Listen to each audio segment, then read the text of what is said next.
নমস্কার। দীর্ঘদিন ধরে আর্থিক উন্নতি হচ্ছে না, অর্থ সংকটে রয়েছেন, এখান থেকে কিভাবে মুক্ত হবেন, এই সমস্যা থেকে মুক্ত হতে, তাহলে ভিডিওটি অবশ্যই লাস্ট পর্যন্ত দেখবেন। আজকের ভিডিও থেকে যেটুকু তথ্য পাবেন অবশ্যই আপনার কাজে লাগবে এবং অবশ্যই আপনাদের ভালো হবে। এই কাজটি যদি আপনারা করেন, মেনে চলেন এই নিয়মগুলো, আপনার জন্য এটি অত্যন্ত শুভ ফলদায়ক হবে। অর্থ কষ্ট কারণে যদি সমস্যা হয়ে থাকে আপনার জীবনে, তাহলে অবশ্যই লাস্ট পর্যন্ত ভিডিওটি দেখবেন। প্রথমে যেটা বলা উচিত যে আমাদের জন্মকুণ্ডলিতে বৃহস্পতি গ্রহ যদি দুর্বল হয়ে থাকে, দুস্থানে থাকে, এছাড়া অন্যান্য শত্রু গ্রহ দ্বারা শত্রু গৃহে বসে থাকে, এছাড়া দ্বিতীয় ভাব, একাদশ ভাব, এই ঘরগুলো শুভ না হয়ে থাকে, তাহলে কিন্তু আমাদের আর্থিক কষ্ট দেখা যায়, অর্থ সমস্যা দেখা যায় এবং জীবনে অর্থ উন্নতিতে বাধা আসে প্রচুর পরিমাণে। তখন মানুষ দিশেহারা হয়ে থাকে এবং বিভিন্ন রকম ব্যবসা, বিভিন্ন রকম কাজের চেষ্টা করেও সেখান থেকে শুভ ফল পায় না। এই সময়ে এই ক্ষেত্রে কি করবেন? আপনি হয়তো আপনার জন্মছক জানেন না, জন্মকুণ্ডলী আপনার নেই। আগেকার সময়ে এরকম হতো কি জন্ম সময় ঠিক থাকতো না। তাই যারা দেখছেন যে তাদের আর্থিক উন্নতি হচ্ছে না, বিভিন্ন রকম অর্থ কষ্টের মধ্যে পড়ে যাচ্ছেন, আর্থিক উন্নতির চেষ্টা করছেন, আপনি অনেক কষ্ট করছেন, অনেক চেষ্টা করছেন, কিন্তু বাধার মধ্যে চলে আসছেন। আপনি যেভাবেই দাঁড়াতে চান না কেন সেটি আপনাকে দাঁড়াতে দিচ্ছে না। গ্রহের কারণে হতে পারে, আপনার পারিপার্শ্বিক পরিবেশের কারণে হতে পারে, গৃহের কারণে হতে পারে। আপনি অর্থ জমাচ্ছেন অথচ সেই অর্থ বিভিন্ন রোগের কারণে চলে যাচ্ছে, বিভিন্ন সমস্যার কারণে বেরিয়ে যাচ্ছে, অথবা আপনি নিজেই সেই টাকা বা অর্থ খরচা করে ফেলছেন। হ্যাঁ, এই সময় দাঁড়িয়ে আপনি যে কাজ আজকে বলবো, এই কাজটি আপনি যদি নিয়ম মতো করেন, সেটা কিভাবে করবেন, কোন দিন করবেন, এই কাজগুলো যদি আপনি মেনে চলেন, অবশ্যই আপনার এই কাজটি শুরু করার পর থেকে আপনার ধীরে ধীরে আর্থিক উন্নতি অবশ্যই দেখতে পাবেন। যে কোনো কাজ করতে গেলে প্রথমে বিশ্বাস, ভক্তি অবশ্যই দরকার, সেটা মেনেই করতে হবে। কারোর কথা শুনে বসিয়ে দিলেই ভগবান সেখানে চলে আসে না, এটা সবসময় মনে রাখা উচিত। তাই আপনি ভক্তি দিয়ে এই কাজটি অবশ্যই করবেন। যদি আপনার কোনো সমস্যা থাকে সেগুলো কেটে যাবে। আপনি করে দেখুন, আপনি অবশ্যই কমেন্ট করে জানাবেন, শুভ ফল অবশ্যই আপনি পাবেন। শুরু করা যাক যে কী করবেন।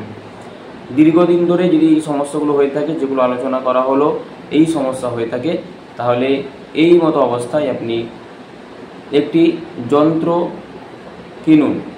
আপনি কোনো দোকান থেকে কিনতে পারেন, অনলাইনে এখন পাওয়া যায়, আপনি অনলাইন থেকেও কিনতে পারেন। এই যন্ত্রটির নাম হচ্ছে শ্রী যন্ত্র। শ্রী কথার অর্থ হচ্ছে লক্ষ্মী, মা লক্ষ্মীকে বোঝায়, তাই এটা লক্ষ্মী যন্ত্র অথবা শ্রী যন্ত্রম নামে পরিচিত। শ্রী যন্ত্র আপনি অনলাইন অথবা দোকান থেকে নিয়ে আসুন। নিয়ে আসার পর আপনি এটিকে পুজো করুন। কিভাবে করবেন? এটিকে আনার পর আপনি বৃহস্পতিবার দিন এই কাজটি আপনি করবেন। কি করবেন? বৃহস্পতিবার দিন এটি দুধ গঙ্গা জল দিয়ে স্নান করাবেন। অভিজ্ঞ ব্রাহ্মণ দ্বারা যদি আপনি কাজটি করান, অভিজ্ঞ ব্যক্তি দ্বারা যদি আপনি কাজটি করান, তাহলে খুব ভালো হয়। যদি আপনি মনে করেন যে না আপনি একাই এই কাজটি করবেন, তাহলে এটা আপনার জন্য বলা।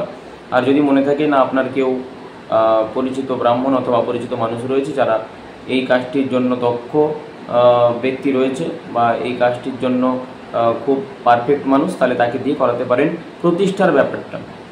আর যদি আপনি মনে করেন যে আপনার চেনা জানা কেউ নেই বা আপনি সেরকম কাউকে মনে করছেন না, তাহলে আপনি নিজেই এই কাজটি করুন। দুধ গঙ্গা দিয়ে আপনি স্নান করান। স্নান করানোর পর আপনি এটিকে এই কাজটি করবেন অবশ্যই বৃহস্পতিবার দিন। বৃহস্পতিবার দিন এটিকে করানোর পর, স্নান করানোর পর আপনি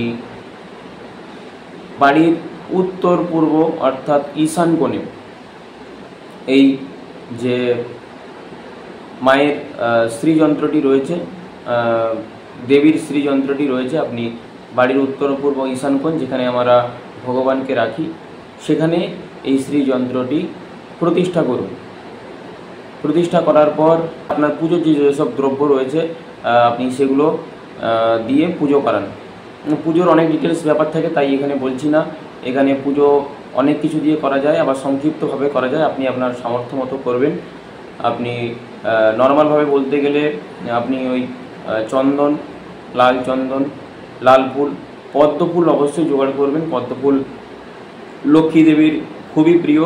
এই পদ্ম ফুল, লাল চন্দন, বেলপাতা এগুলো দিয়ে লক্ষ্মী দেবীর অর্থাৎ শ্রীযন্ত্রে, যে যন্ত্রটি আপনি স্ক্রিনেও দেখতে পাবেন, এবং সেই যন্ত্রটির ওপর আপনি পুজো করুন, লক্ষ্মী দেবীর পুজো করুন। এবং আপনি নিজে করার পর কোনো আবারও বলছি, কোনো অভিজ্ঞ ব্যক্তি দ্বারা যদি আপনি করিয়ে থাকেন তাহলে তারাই সেটি করতে পারবে। আর যদি আপনি নিজে করতে যান তাহলে দুধ গঙ্গা দিয়ে স্নানের পর ঈশান কোণে স্থাপন করার পর আপনি এই পদ্ম ফুল, লাল চন্দন, বেলপাতা, অন্যান্য করবী ফুল থাকলে সেগুলো দিয়ে পুজো করুন এবং ধূপ দ্বীপ দেখান। ঘিয়ের প্রদীপ দেখাবেন, ধূপ দেখাবেন এবং ওখানে বসে আপনি মায়ের জপ করুন। আপনি মন্ত্রটি জপ করবেন, ওম শ্রীং লক্ষ্মী দেব্যই নমঃ। ওম শ্রীং লক্ষ্মী দেব্যই নমঃ। এই মন্ত্রটি 1008 বার ওই দিন অন্তত আপনি জপ করুন পুজো পাঠের পর ওই যন্ত্রের সামনে। এবং ভোগ হিসাবে আপনি ফল, মূল, মিষ্টি দিতে পারেন আপনার সামর্থ্য অনুযায়ী। হয়ে গেলে আপনি প্রত্যেক বৃহস্পতিবার ঠিক সেই স্থানে বসে আপনাকে এই মন্ত্রটি জপ করতে হবে, খুব কমপক্ষে 108 বার, এর নিচে কিন্তু করা যাবে না। এইভাবে যদি আপনি এই কাজটি করতে থাকেন, আপনি 2-4 মাস 6 মাস টানা কাজটি করতে থাকুন। একদিনে কিন্তু কোনো কিছু মিরাক্কেলের ব্যাপার নয়। আপনি নিজে এই কাজটি ধীরে ধীরে করতে থাকুন এবং যেই স্থানে আপনি দেবীকে প্রতিষ্ঠা করলেন, দেবীর যন্ত্র প্রতিষ্ঠা করলেন, সেই স্থানে আপনি নিজে বসে আপনার সামর্থ্য অনুযায়ী পুজো করবেন বৃহস্পতিবার করে এবং সাথে জপ করবেন। যদি আপনার সময় না থাকে আপনি সন্ধ্যাবেলায় ধূপদীপ এসে দেখান। আপনি বাইরে কাজে গিয়ে থাকেন তাহলে ফেরার পর আপনি সন্ধ্যাবেলায় রাতে ধূপদীপ দেখান এবং সেখানে বসে মায়ের জপ করুন। দেখবেন আপনার যে সমস্যাগুলো তৈরি হচ্ছিল, অর্থ থাকছিল না, অর্থ উন্নতি হচ্ছিল না, অর্থোন্নতিতে বাধা হচ্ছিল, অথবা অর্থ আসার পর সেই অর্থ কোনো না কোনোভাবে বেরিয়ে যাচ্ছিল, দেখবেন এই কাজটি করার পর অর্থ আপনার বাড়িতে থাকবে, অর্থাৎ ধীরে ধীরে অর্থোন্নতি ঘটবে। ঠিক যেভাবে বললাম কাজটি সেভাবে করুন, আশা করছি অবশ্যই আপনার অর্থোন্নতি ঘটবে। কিন্তু এটা কোনো 1-2 সপ্তাহে মিরাক্কেলের কোনো ব্যাপার নয়। এইভাবে করুন 2-4 মাস 6 মাস দেখবেন আপনি ধীরে ধীরে আপনার আর্থিক উন্নতি বেড়েছে, অর্থ সংকট কেটেছে। এই কাজটি এইভাবে নিয়ম মেনে করুন, ভালো ফল পাবেন। এবং কাজটি করার পর আপনি অবশ্যই এখানে এসে কমেন্ট করে জানাবেন যে আপনি এখান থেকে শুভ ফল পেয়েছেন কিনা। অবশ্যই এখানে জানাতে ভুলবেন না। ভালো থাকবেন, সুস্থ থাকবেন, আশা করি এটা আপনাদের জন্য খুবই হেল্পফুল হবে। নমস্কার।